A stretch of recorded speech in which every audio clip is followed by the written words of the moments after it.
Class 10th में refraction of light का chapter है, उसमें टोटल इंटरनल रिफ्रैक्शन मैं इस वीडियो में बताने जा रही हूँ। इसके साथ ही साथ क्लास 10th का लाइट का जो चैप्टर है रिफ्रैक्शन, उसके डिफरेंट वीडियोस बने हैं। उसकी टैगलाइन आप देख सकते हैं। प्रोफाइल में आप जाएंगे तो प्लेलिस्ट है जिसका नाम है ICSC, उसके अंदर या फिज़िक्स टैग में आपको सारे वीडियोज़ मिल जाएंगे। Thank you. Now the topic is total internal reflection. Okay, and I myself Sonika Anand, YouTube channel भी सोनिका आनंद है। आप वहाँ सर्च जाकर के डिफरेंट वीडियोस सर्च कर सकते हैं। मैथ्स के भी हैं, फिजिक्स के भी हैं, केमिस्ट्री के हैं। ठीक है, और अगर आपको ये चैनल समझ में आता है तो आप इसको सब्सक्राइब करेंगे तो हमें अच्छा लगेगा। चलिए अब हम अपना टॉपिक शुरू करते हैं, टोटल इंटरनल रिफ्लेक्शन। इसको मैं पहले पूरा समझाती हूँ। जैसे लाइट है, कभी भी एक मीडियम से दूसरे मीडियम में जा रही है, जैसे हवा से पानी में जा रही है, हवा से शीशे में जा रही है। तो लाइट के अंदर जब भी वो एक मीडियम से दूसरे मीडियम में जाती है तो उसके अंदर वो अपने रास्ते से मुड़ जाती है। It deviates from its path. ठीक है, और वो जब अपने रास्ते से डेविएट हो जाती है, अपने रास्ते से मुड़ जाती है, अपना रास्ता चेंज कर देती है, इस प्रोसेस को रिफ्रैक्शन कहते हैं। ठीक है, तो टोटल इंटरनल रिफ्लेक्शन इस तरह के ही केसेस में पाया गया है जब लाइट एक मीडियम से दूसरे मीडियम में जाती है। अब हमारा यहाँ पर केस हम ले रहे हैं कि लाइट अगर डेंसर मीडियम से रेयरर मीडियम में जा रही है। मैं फिर से बताऊंगी, अगर डेंसर मीडियम और रेयरर मीडियम को ठीक से समझना है तो एक वीडियो है रिफ्रैक्शन के नाम का, आप उसको देखिए। उसके अंदर मैंने किस तरीके से डेंसर और रेयरर मीडियम को आप समझेंगे, और हिंदी में इसको सघन और विरल माध्यम कहते हैं, तो वो मैंने वहां पर बताया है। ठीक है, तो अब हम शुरू करते हैं कि लाइट की पहली कंडीशन क्या होती है टोटल इंटरनल रिफ्लेक्शन में।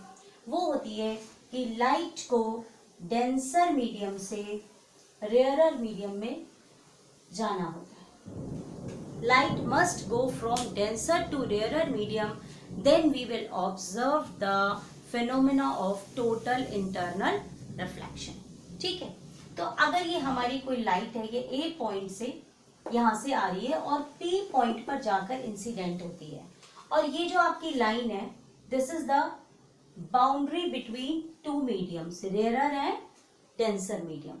ये लाइन आपकी बाउंड्री है रेयरर और मीडियम, रेयरर और डेंसर मीडियम को जो सेपरेट कर रही है। तो ये लाइट यहाँ इस पॉइंट पे मान लीजिए इंसिडेंट हुई, तो ये आपकी नॉर्मल है, मान लीजिए XY, ये आपकी नॉर्मल है। ठीक, और ये लाइट आपकी इंसिडेंट हो रही है AP।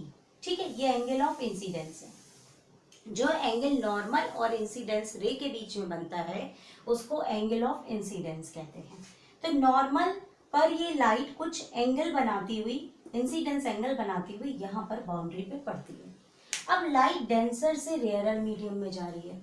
जब लाइट डेंसर से रेयरर मीडियम में जाती है, it bends away from normal, ये नॉर्मल से दूर हटती है।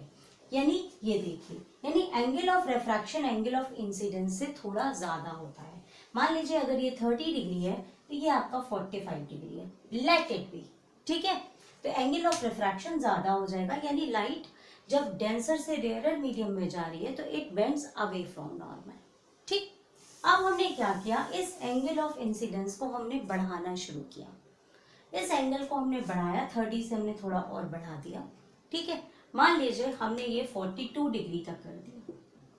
ठीक है, एंगल ऑफ इंसिडेंस को 30 डिग्री से 42 डिग्री कर दिया। क्लियर?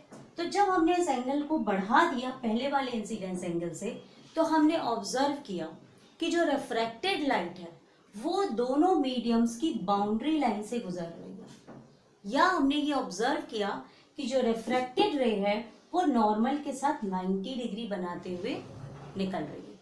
तो वो इंसिडेंस एंगल जिससे रिफ्रैक्टेड रे 90 डिग्री का एंगल बनाए, उस एंगल ऑफ इंसिडेंस को हम क्रिटिकल एंगल कहते हैं। यानी ये एंगल ऑफ इंसिडेंस आपका क्या हो जाएगा, क्रिटिकल एंगल। ठीक है, the angle of incidence for which refracted ray makes an angle of 90 degree, for which the refracted ray passes from the boundary of the two medium is called critical angle, वो incidence angle। ठीक है। अब हमने third case में क्या किया कि हमने इंसिडेंस एंगल को और बढ़ा दिया। मान लीजिए 42 से हम यहाँ पर ले गए 45 डिग्री, ठीक है। तो एंगल ऑफ इंसिडेंस को हमने और बढ़ा दिया। फिर अभी तो ये बाउंड्री से जा रही थी, पहले इधर जा रही थी, तो अब वो वापस इधर ही आ जाएगी ना। तो लाइट जो है वो वापस उसी मीडियम में आ गई जिस मीडियम से वो जा रही थी। Clear? So when the light comes back in the same medium after refraction, this process is known as total internal reflection. कि लाइट अगर एक डेंसर मीडियम से रेयरर मीडियम में जा रही है और वो वापस उसी डेंसर मीडियम में रिफ्रैक्ट हो जा रही है, तो इस प्रोसेस को टोटल इंटरनल रिफ्लेक्शन कहते हैं। तो टोटल इंटरनल रिफ्लेक्शन के लिए दो कंडीशंस नेसेसरी हो गई। कौन कौन सी? कि लाइट को डेंसर से रेयरर मीडियम की तरफ जाना चाहिए, रेयरर से डेंसर नहीं, डेंसर से रेयरर। और दूसरा केस है कि जो एंगल ऑफ इंसिडेंस है वो क्रिटिकल एंगल से ज्यादा होना चाहिए, बड़ा होना चाहिए। That is angle of incidence must be greater than critical angle and light must process from denser to rarer medium. Then we can observe the process of total internal reflection. Now I am going to give you definition of the total internal reflection. Now see the definition of total internal reflection. Bouncing back of ray of light to the same denser medium when angle of incidence is greater than the critical angle.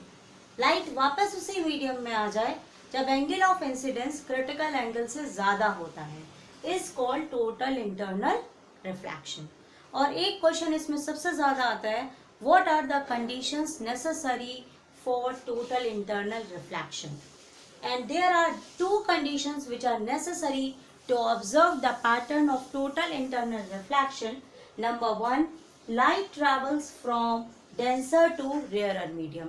Light must passes from denser to rarer. An angle of incidence must be greater than the critical angle. Okay? And after reflection, I also want to conclude you, after reflection, when light bounces back in the same medium, this angle of incidence is equals to angle of reflection because it undergoes total internal reflection in the same denser medium. Okay, if you want to know what is critical angle, I have made earlier the video for the critical angle, and I am also going to make the video for the cases when for the different cases of the prism. Prism के case में जो total internal reflection के अलग अलग cases होते हैं उनको भी डिस्कस करते हुए एक सेपरेट वीडियो बनाया है. If you want to watch that video you can also observe that video. Okay, if you like the contents, if you understand the topic well, then please subscribe the lesson channel. Thank you.